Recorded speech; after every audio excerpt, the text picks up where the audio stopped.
Hello, I'm Ann Fisher from WOSU. We're here today to talk about taking the Ohio State University from a place of excellence to one of eminence.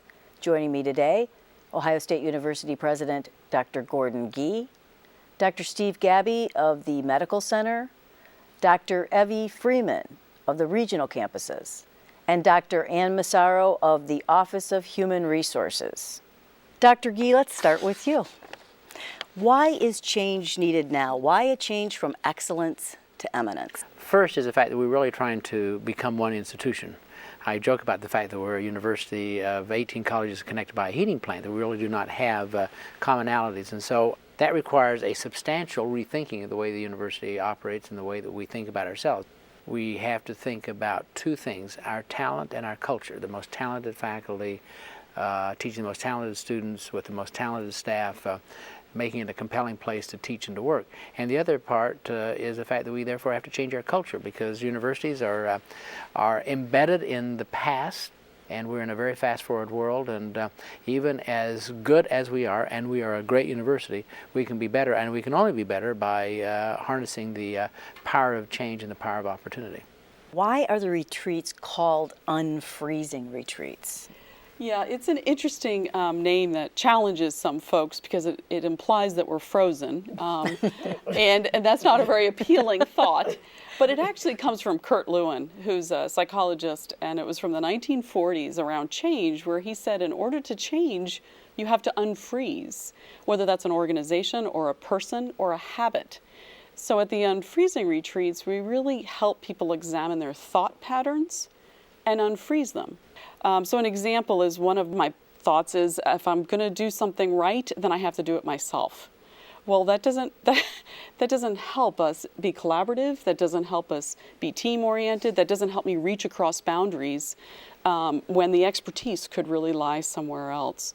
Dr. Gabby, how have you adopted this initiative at the Medical Center? When we begin our Medical Center cabinet meetings each week, and that's the key decision-making body at the Medical Center, I begin with good news.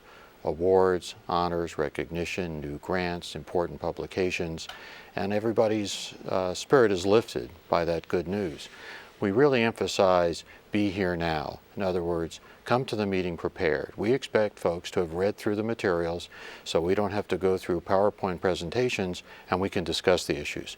Dr. Freeman, how about at the regional campuses? What's it been like implementing this change there? The regional campuses really embrace President Gee's One University concept, and I think we see that as a way of really helping faculty and staff on the regional campuses realize how important the regional campuses are within the whole university, and the important role that we do play in the university and in helping the university go from excellence to eminence. Why is the vision of creating one university so important to Ohio State? Because we're the largest, most complex university in the country. If we can operate and think like one institution, we have created the most significant intellectual platform in America. We're like Noah's Ark. We will do two of everything, and in so doing, there will be no institution that compete with us. Our size and our mass will allow us to be, in many ways, the most competitive university in the country. Is that what you mean by creating a high-performance culture? We need to have this notion of rewarding and recognizing and developing a sense that everyone at this institution is a major contributor, and in so doing that they need to have an opportunity to be able to achieve greatness in their own work and in their own lives and as part of the greater institution. We can no longer be bureaucratic. How do you maintain a sense of urgency with this sort of change at a university the size of Ohio State? The greatest challenge we face is complacency. This is a very big place. It's a very good place. We're kind of like Lake Wobegon. Really good things are going on all the time. Well, if we do not have a sense of urgency in an urgent world, then we will not succeed. And so part of the process is whatever we're doing, we've got to do it fast, we've got to do it quicker, and we've got to do it with a more lively nature. I think what Ann said too, a lot is the shadow of the leader. So how do I, in my everyday interactions and the communications that I send and the way that I interact on our campus, how do I embrace that sense of urgency in helping people move forward? And Anne, any final thoughts on that sense of I urgency? think the other piece is just being creative in our approach. So this hasn't been done in an institution of higher education. So we're evolving as we go, and we're trying new things. And some of them may not work, but that's okay. It's lively, and it's a sense of action, a bias for action, which is a healthy high-performance culture attribute. So we're just going to keep going. We're just going to keep trying things. It is a unique effort in higher education to try to turn a battleship and head in another direction in a positive way. And we have to own this. And you know, it's one thing to have folks come in from the outside and give you messages and involve you. But then the problem occurs in owning that process. And I think what Anne's group has done that's been so effective is to train our colleagues to be facilitators.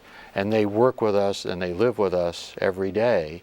And so even though there are formal retreats, we're working with them and they're reminding us of these messages, and more of the facilitators are being trained. So again, we're owning the culture. Dr. Gee, you mentioned that it's unique. So how do you know what success is going to look like? Everyone has to participate. The most important actors in this, very candidly, are faculty. No institution of higher education, and particularly a great university like this one, will be able to be successful unless our faculty really do believe that the institution is important and that change is an important part of that. And I think this is very difficult. I mean, this is not an easy, because we all grew up in a different culture. We were trained to be cynical. We were trained to think that this kind of stuff is nonsense. And then to try it on at this scale creates some heartburn in a lot of people.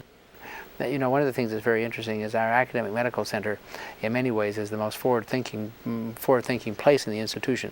They've learned how to reward and recognize people differently. They have to be very agile just by the nature of the world that they're in. And so I think that Steve's leadership is enormously important because it sets a standard. It will, and I always say that, well, you know, if those guys over there in surgery can do this, then we can then we can do this in English or something else. You know, you always need to have a leader, a lost leader or something else. You know? All right. Well, I think we've covered all of our points today. Thank you so much for joining me. Thanks for listening.